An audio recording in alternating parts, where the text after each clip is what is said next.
video games. What is up? How we doing today, guys? And here we go. We're gonna do it. I was thinking about doing it. I didn't do it.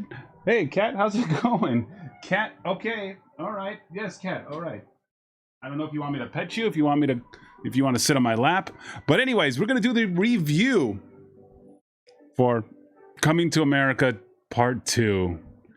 And man, if you just want to know one word or how I felt, I hated the movie.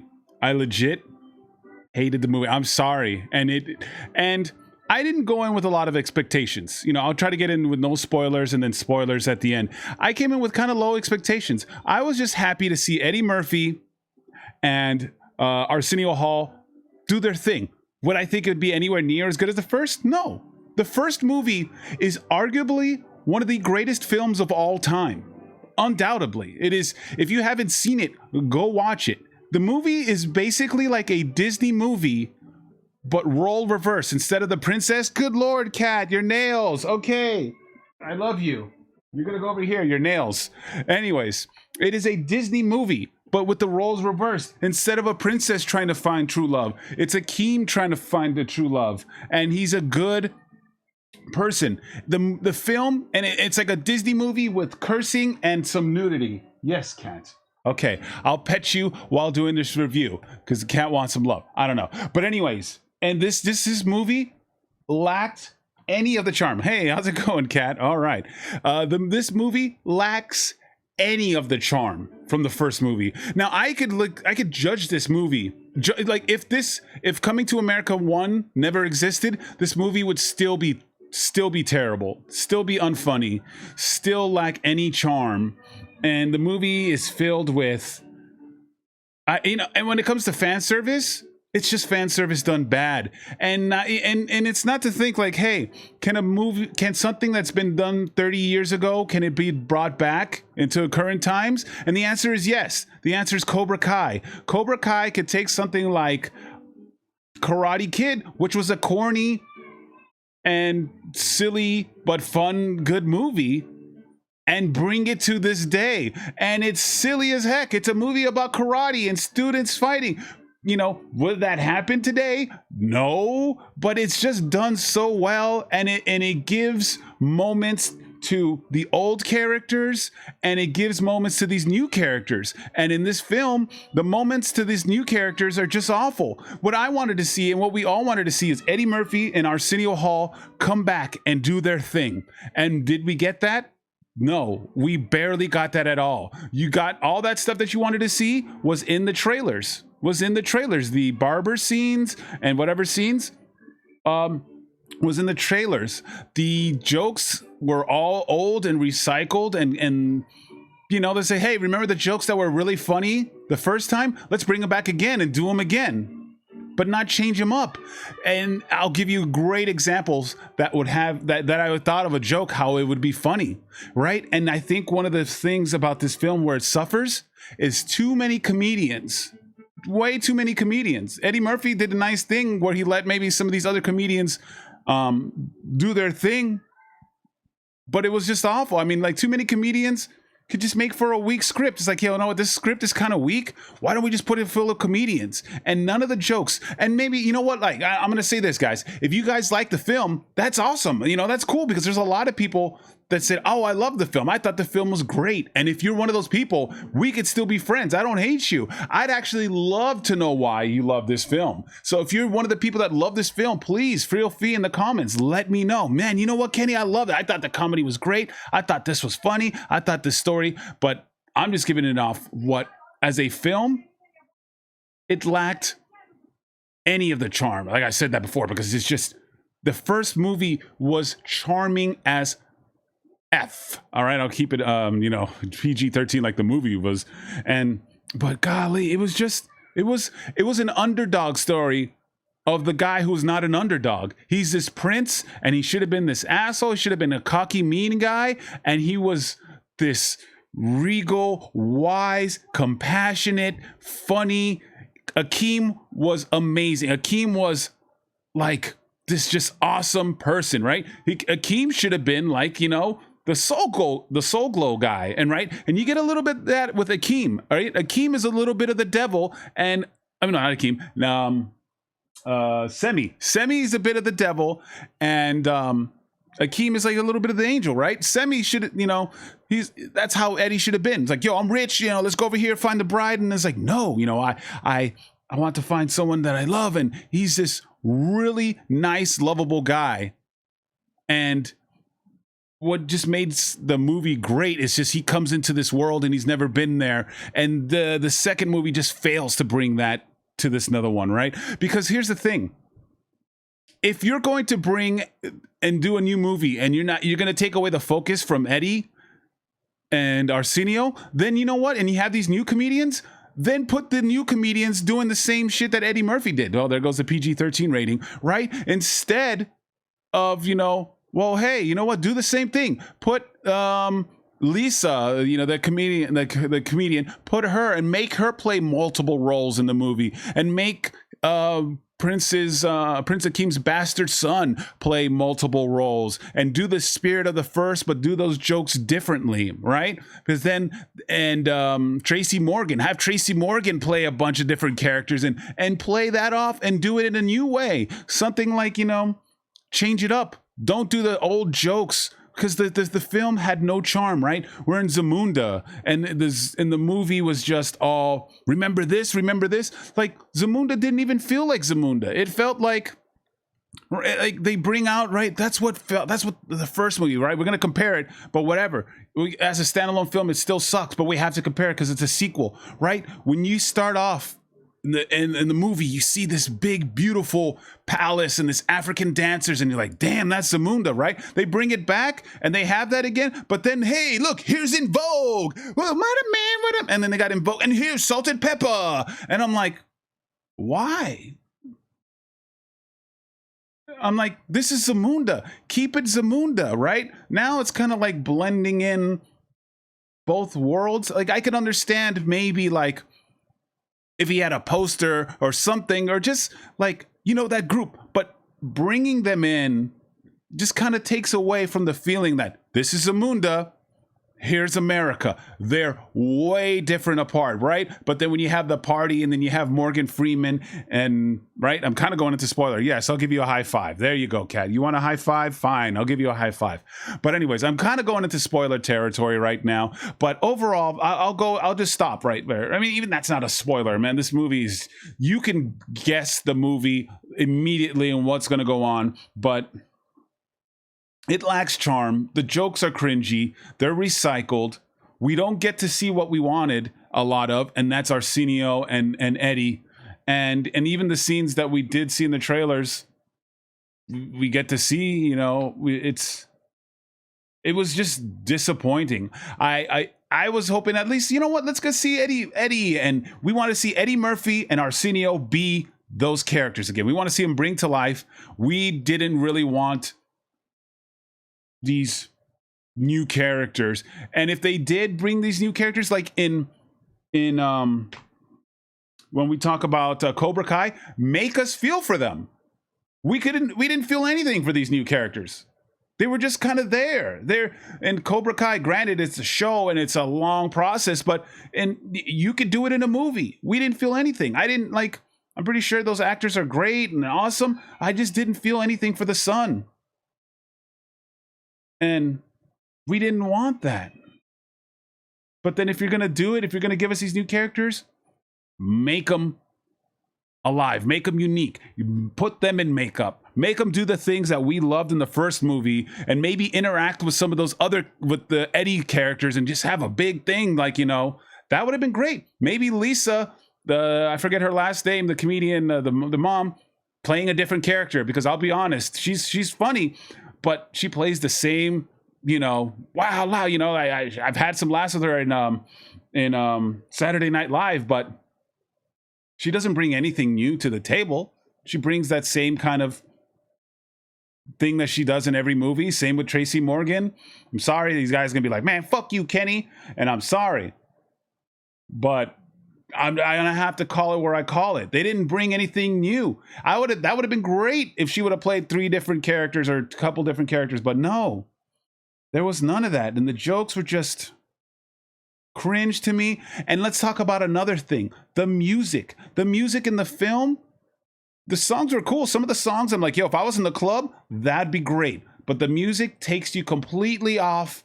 It just makes you're seeing a good scene and he's in Wakanda or Zamunda and some hip hop plays. And it's like, sounds something like, you know, you would hear in a club, or Rick Ross, who's like, oh, and then you're like, why? I was just like enjoying the scenery and then just some hip hop. Granted, the first film had hip hop, but they were coming out of some shops in Harlem. They'd got in the shop and then they were playing hip hop music, and it made sense in the first film. But then why are we going to Wakanda and we're playing some like, oh, some Rick Ross and stuff like that, even though he was in the film?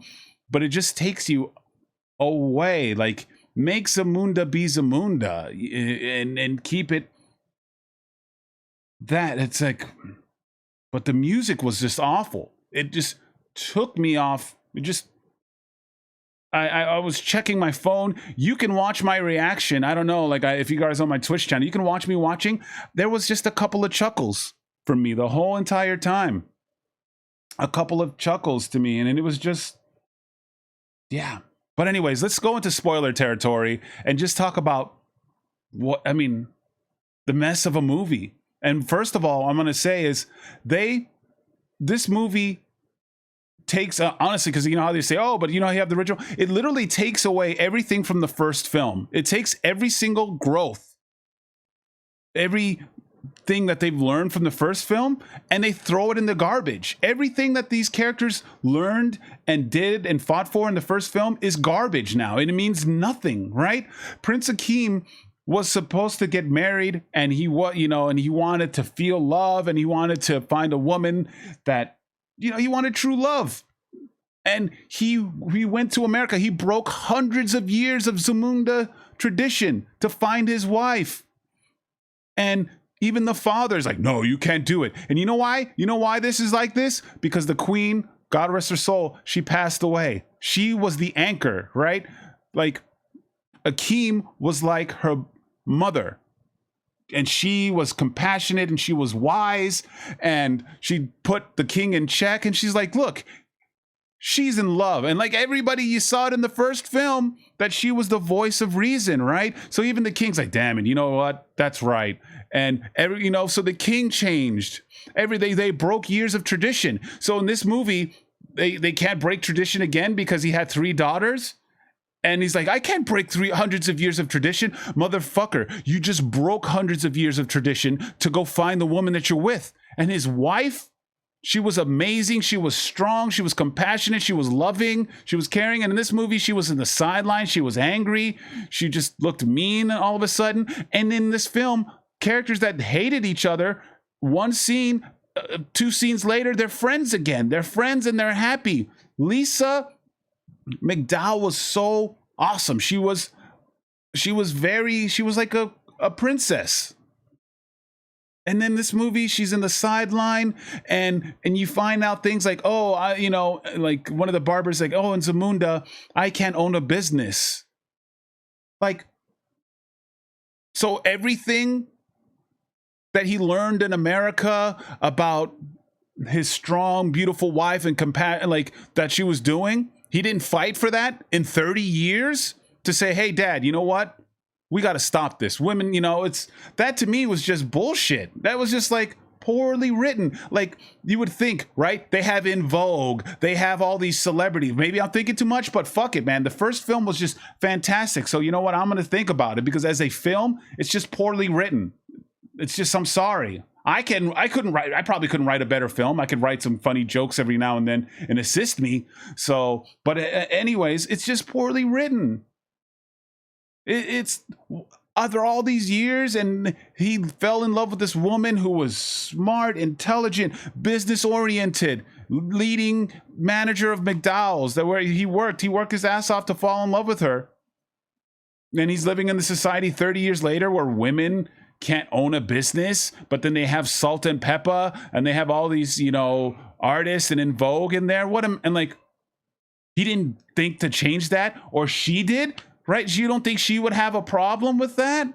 coming where she came from. She's like, yo, let's go and let's change this, right? But no, I can't betray tradition.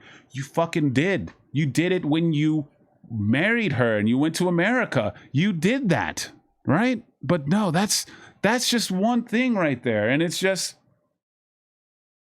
and then we have to go to America to find his son, and he's willing to throw that all away for a son that's never been to his Zamunda. I'm gonna call Wakanda Zamunda, right? But it didn't seem, we didn't get Akeem. We didn't get the Akeem that we love. We didn't get the charming, the wise, the elegant, the everything Akeem. We just got this one Akeem that just doubted himself, and it was literally, this shit was like, to me, like Star Wars. How you Star Wars guys? I'm a Star Wars guys, but right when you saw Luke Skywalker and yeah, whatever. I fucking hate the Force, and Jedis are nerds, right? That's what it felt like to me, and it was just same recycled jokes. And another thing, right? They recycled the bathing jokes. I was just sitting there. I'm like, oh, guess what? This is gonna happen. They did the same thing. They didn't even try to change it. And you know, here's how I would change it, right? You know, he goes in and he goes in the shower. He's like, man, this is the shower. This is a swimming pool. Because that's what we all thought, right? When we saw the first one, that was a goddamn swimming pool, but that was his bathtub. So he's like, yo, I'm gonna take my shower. Oh, right here, Your Majesty. This is a shower. This is a swimming. It's like, no, this is your bathtub. And they're like, damn. And he gets in and he's like relaxing. And then these women walk in, and then you can have it because it's PG-13 where they look naked. And he's like, God damn, what's going on? He's like, we're your royal bathers. Damn. And then, you know, because he's like, in the film, he's like butt naked, because they couldn't be naked because it was PG-13. But they could have, like, he could have been relaxing and like, yeah. And then he hears people come in the water, and then you see him from the back, and you see that they're like, you know, naked. So he doesn't have the butt naked because it's PG-13.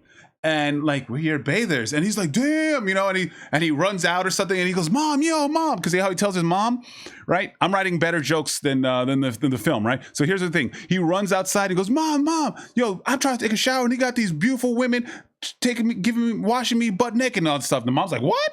They got that? And she's like, yo, hey, I want one of those showers too. I want one of those, you know? And then like, and the guard goes, yes, ma'am, we'll get you a bather. And she gets in there, and you know who comes in? Arsenio Hall, the fucking shaman, butt naked with a scrub brush and some soap. That would have been fucking hilarious. I'm here, you know, that ugly. And that's how you change the joke. Because when she was in the water, I'm like, oh, she's going to have some beautiful black man under there. Oh, that was my reaction. But how funny it would have been. And she's like, hey, I want one of those shower men too. I want some beautiful men, you know, I want someone to bathe me too, right? And then they call him in, and it's Arsenio with, you know, who looks like me like 100 years from now with some fucked up teeth and a brush and a bar of soap. And he's like, okay, you ready? That would have been fucking hilarious. I would have been dying right there, right? But instead they did the same joke. You know, oh, go back down again. That was tired. And that's a way to take an old joke and to spin it around and make it funny again. You know, imagine seeing Arsenio, but I was cracking up because I was thinking about that in the car before I did this review. You know, she orders one. Hey, Queen, what's going on? You know, and, you know, she's like, oh, hell no. Like, that changes it, man. There's just so much that's just bad with the film. One thing that I do like, Wesley Snipes was dope. Wesley Snipes had some charisma. He was great in it. I had a couple of chuckles. You know, I think I chuckled when they were training on the DDR machine. But, and, you know, and like the king, and he's like, oh, man, I got to do this my way. And there's so many people in this film that you don't get enough time to focus on who the film is about. And it's about his son. And you don't get time to really like his son, like you do like Akeem, because you see he's this underdog. He was this king, and he gave everything up to find love, right? And he gave everything. You know, he has got to work at a McDonald's. He's got to get disrespected, and he's got to work with some. You know, he's got to compete with some guy who thinks he's the shit. But Prince Akeem is a million times better than this guy. But he's humble, and he's, and then you like him. You're like, God damn, Akeem is awesome. And and he's always smiling, and he's literally like Luke. He's got this spirit about him, and that he's happy, and it's like, and you don't get that with the son. You don't get it at all. And he's got to wear my crown to the side, and this is how I do it. And it's just, I was just like, And then the thing, they tried to do the same story as Akeem, where he was supposed to marry Wesley Snipes. Like,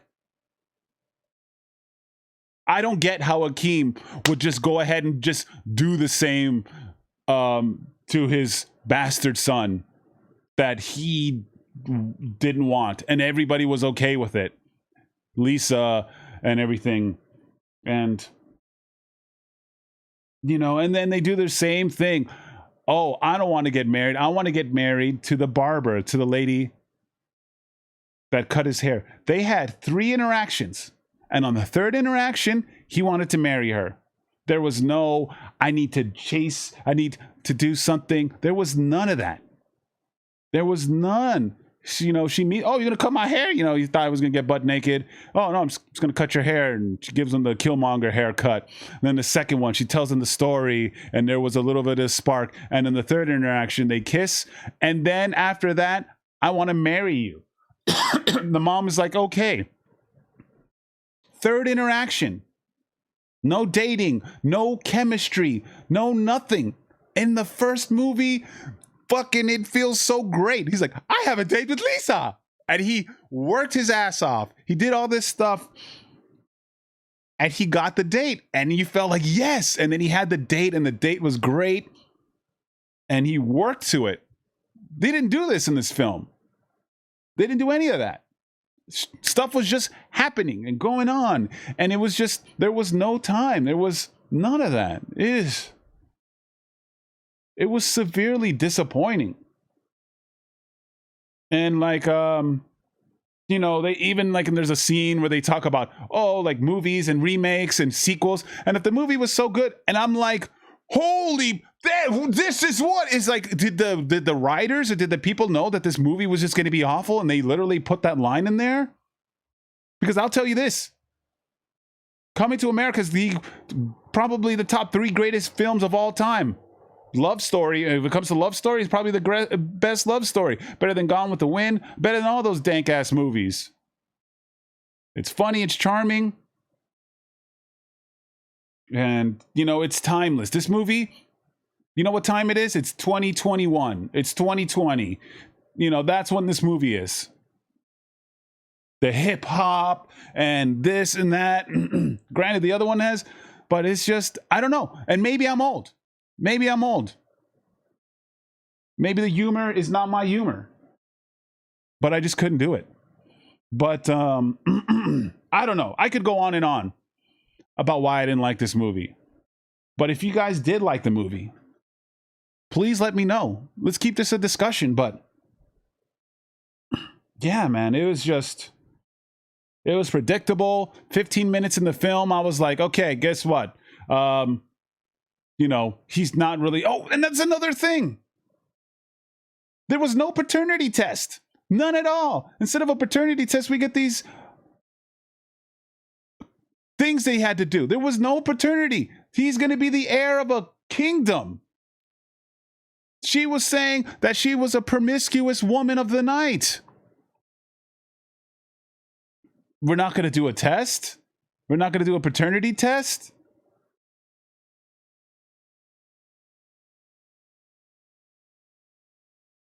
The movie's just disappointing. Like, I didn't want to watch the movie after this movie because I didn't want to just think about the second movie. I had to watch a little bit of Naked Gun. But yeah. Like, I'll be honest, the movie is out of a 10 is a 2. That's just because it was free.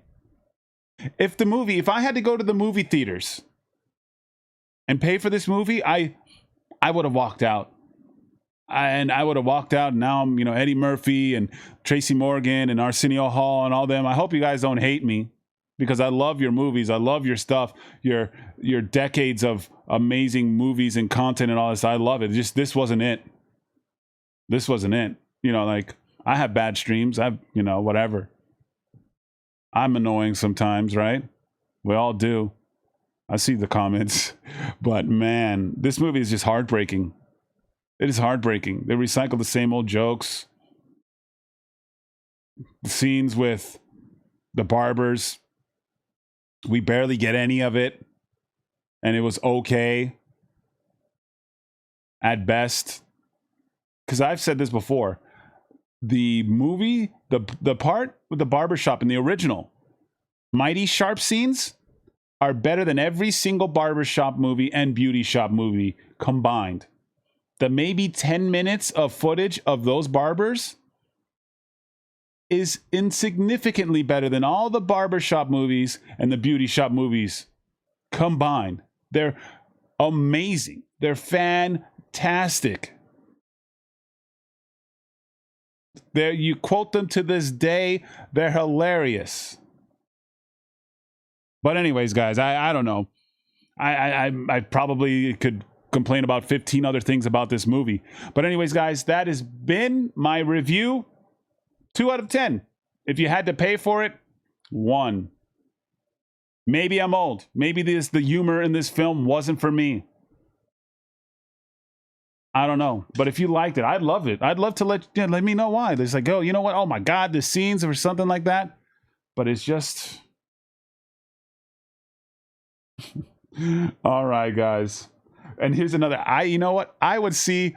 okay, so before I go, I saw like a thumbnail of Coming to America 1, and when you hover over the thumbnail, you see a scene of the movie, and I'm already laughing. I was just laughing. You know, when they go on all those dates, and they're like, you know, would you like to know a secret? They're like, I worship the devil. And they're like, it's just scenes like that is just, I can tune into any part of this movie, the original, and sit there and laugh every time. It's timeless. This film, no. And I'm sorry. But anyways, guys, that is it. Thank you guys so much for watching, and I'll see you guys. Peace. Yeah.